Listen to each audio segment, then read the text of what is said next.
You have invited your audience, listeners, to doubt, to question. It becomes necessary to question rightly. So, would it be worthwhile to go into the issue of a wrong question and the whole art of questioning, which we have done? But read it again. You have invited your listeners to doubt, to question. It becomes necessary to question rightly. So, would it be worthwhile to go into the issue of a wrong question and the whole art of questioning?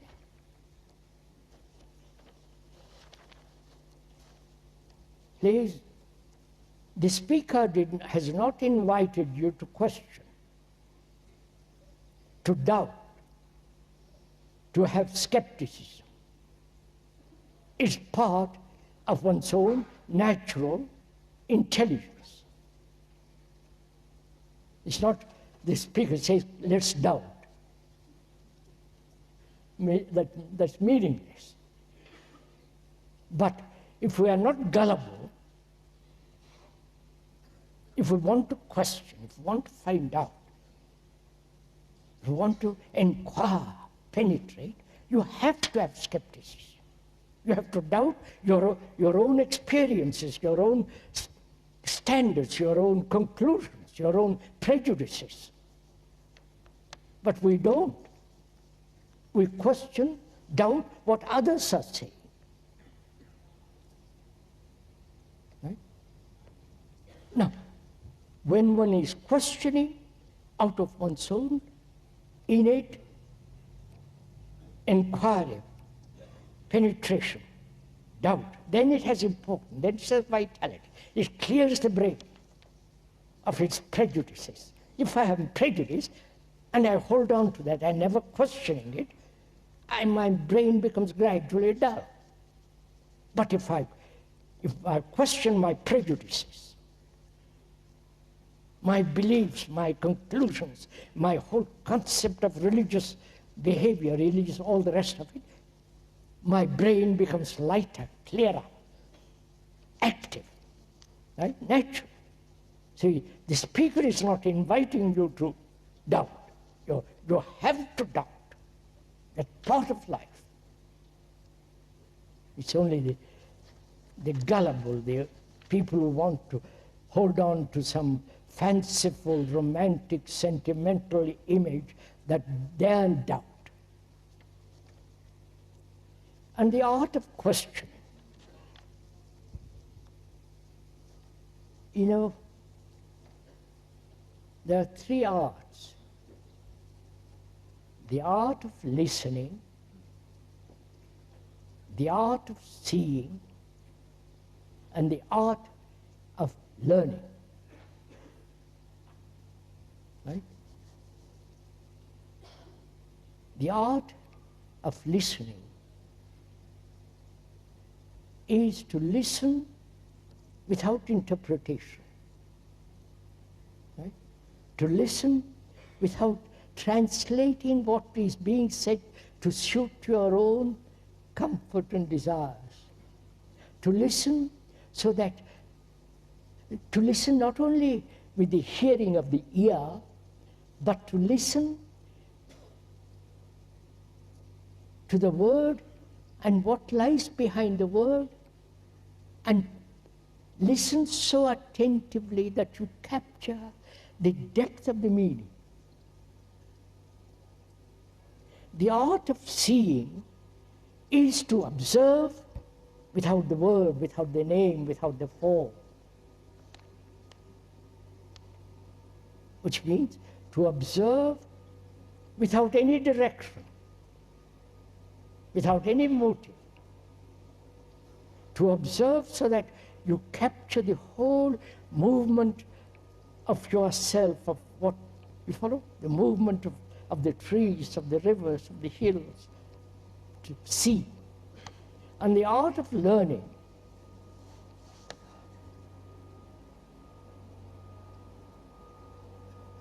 is, as we have learned, the art is now to accumulate knowledge. That's the art of learning. I don't know mathematics, but I study. I have a professor who will teach me, and gradually I learn mathematics so that I can apply as an engineer or a technician to the whole technological world, right? Can I wait for that?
The art of learning is to accumulate knowledge about any subject and specialize in that subject and act skillfully.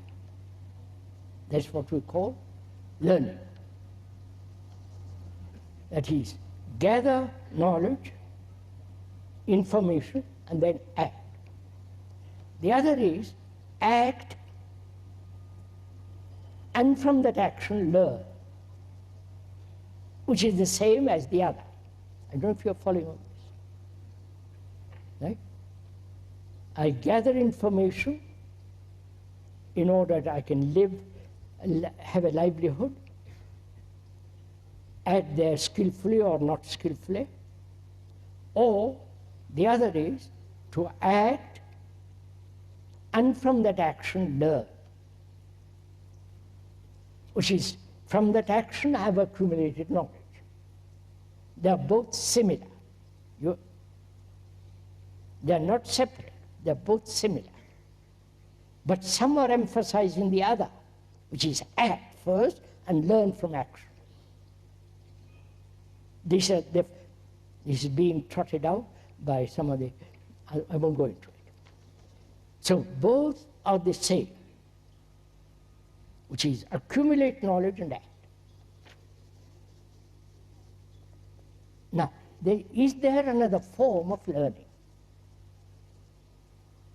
It's very interesting to go into it, question it. We are familiar with the old system, accumulate knowledge and act. Is there another learning, we'll use the word learning for the moment, in quotes, is there another learning which is not accumulative? You understand? Because see what happens, when you accumulate knowledge and act skillfully, your skill is always limited. Right? Limited according to your knowledge, and knowledge can never be complete. Therefore, your action will inevitably be incomplete, and therefore cause conflict. Right? That's clear. Now we're asking, is there an action which is not based on knowledge? This is a difficult question. Please have patience and find out. Is there another form of action which is not based on learning, accumulating knowledge? See what knowledge, action born of knowledge implies. That one must be very clear on that. Huh? Are you getting tired? No.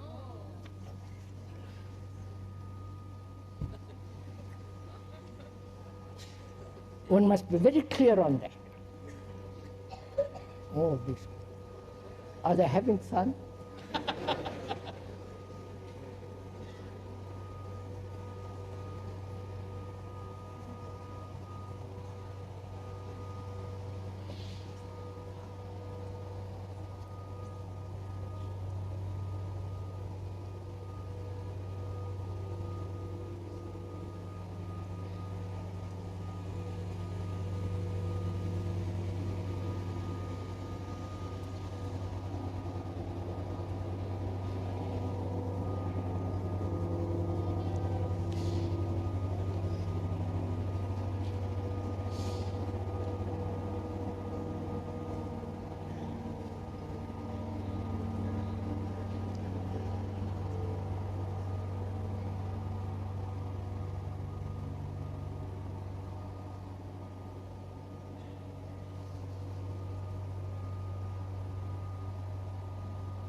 Let's start again.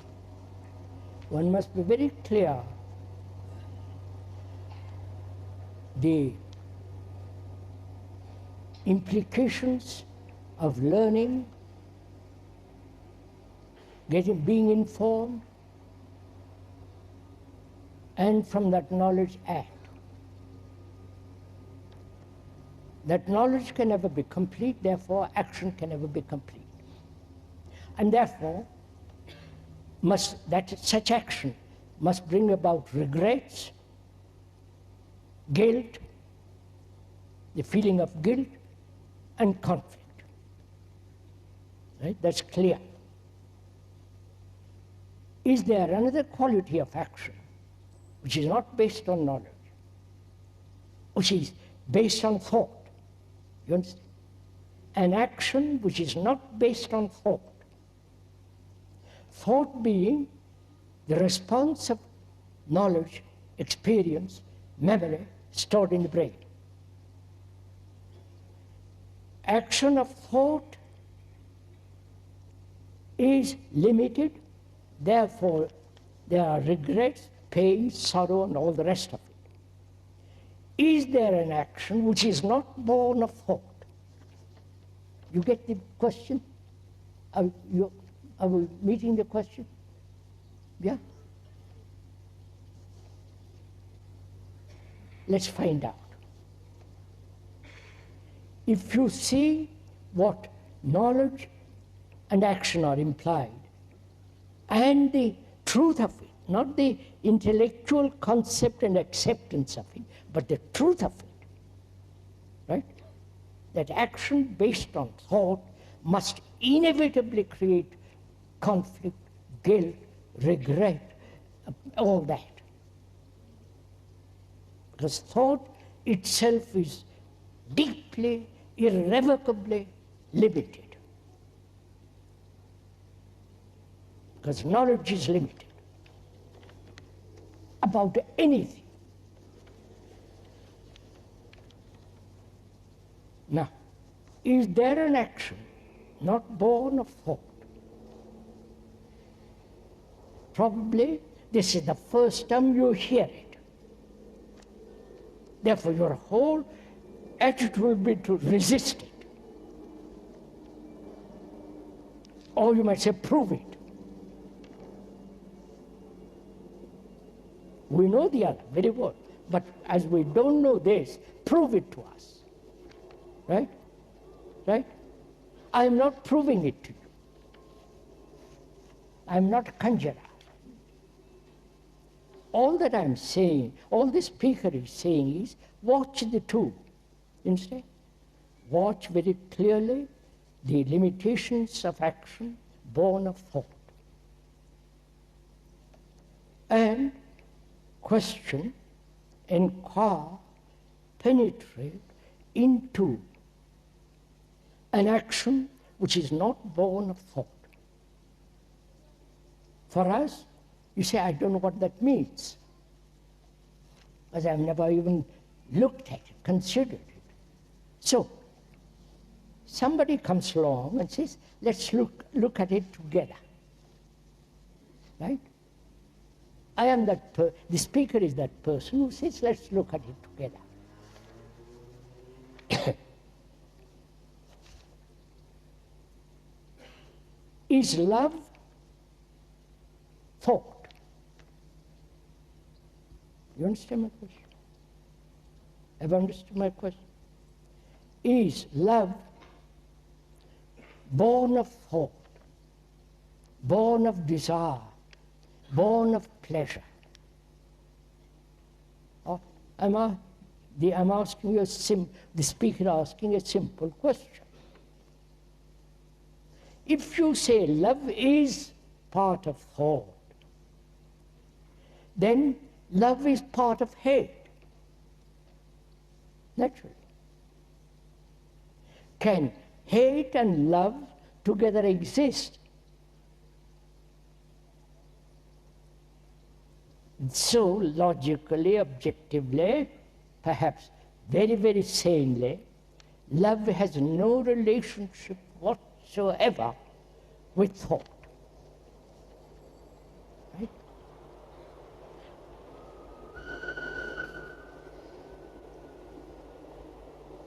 And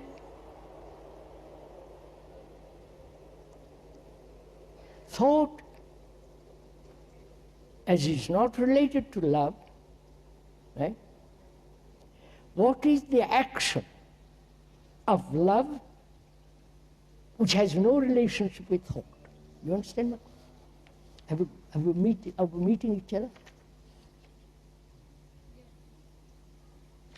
Vous êtes un peu paralysé.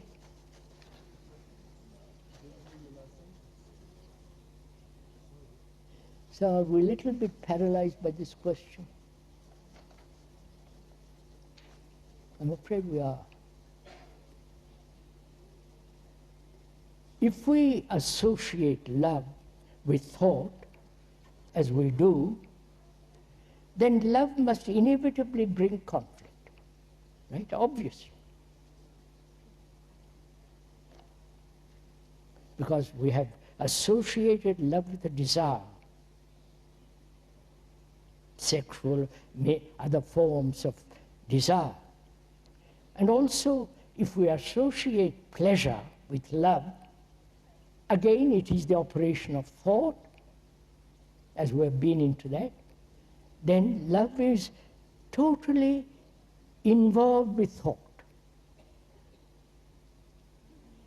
And as it is involved with thought, it must bring about great travail to human beings. That's simple, right? So is there an action which is not born of thought? Perhaps I won't even use the word love because that might complicate it. So is there an action of born? We say, the speaker says very clearly, definitely, irrevocably, that there is an action not born of thought. And he will explain this to you very clearly. When you perceive something clearly, and that perception of clarity can only come when the brain is free from all anchorage, from all sense of attachment to belief, persons, ideas, and so on, right? That frees the brain from its conditioning so that it can look afresh, right? The looking afresh is to have no division between the observer and the observed. We'll explain that again carefully. So, there is an action of perception in which there is no observer and the observed, and therefore no activity of thought, and action is free from thought. I have explained it very carefully, right? That is, if I can observe without any prejudice a person, especially in relationship, to observe very clearly, without all the memories one has gathered about her or him for the last 20, 40, 10 days. To be free of that, utterly, a brain that is not collecting hurts, and all that. Such a brain is free to observe. That observation is the operation of the total brain, because there is no hindrance, right? It operates as a whole. Then an action born out of that wholeness is without conflict. It is not the action of thought, right? I have explained, it's up to you.